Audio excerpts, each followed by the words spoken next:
शीर्षक: कुएं में दो मेंढक, प्रयास की शक्ति। कहानी।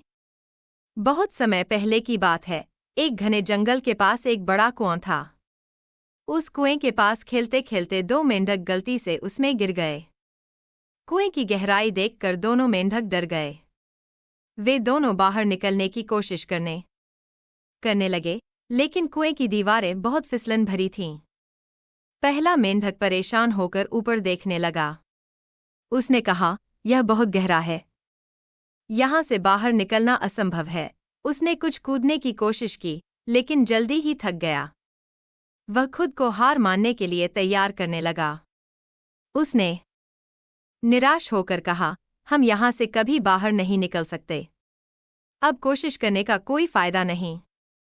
दूसरा मेंढक भी डर तो रहा था, लेकिन उसने हार मानने से इनकार कर दिया। उसने ऊंचाई की परवाह किए बिना लगातार कूदना जारी रखा। कुएं के बाहर कुछ जानवर खड़े होकर यह सब देख रहे थे। वे चिल्ला रहे थे, यह बेकार है। तुम बाहर नहीं आ सकते। कोशिश मत करो, तुम सिर्फ अपनी ऊर्जा बर्बाद कर रहे हो। पहला मेंढक इन बातों को सुनकर और भी निराश हो गया। उसने कूदना बंद कर दिया और धीरे धीरे पानी में डूबने लगा।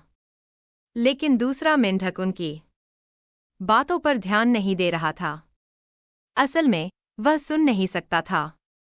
वह यह समझ रहा था कि बाहर खड़े जानवर उसे प्रोत्साहित कर रहे हैं और कह रहे हैं, तुम कर सकते हो। कूदते रहो। वह अपनी पूरी ताकत के साथ कूदता रहा।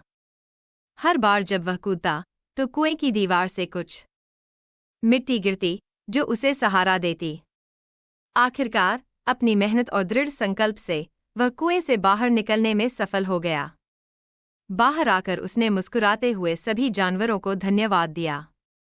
उनमें से एक ने पूछा, तुमने हमारी बातों को कैसे अनसुना कर दिया? तुमने हार क्यों नहीं मानी? मेंढक ने जवाब दिया, मुझे माफ करना, मैं सुन नहीं सकता। मैंने सोचा कि आप लोग मुझे प्रोत्साहित कर रहे हैं, इसलिए मैं कूदता रहा।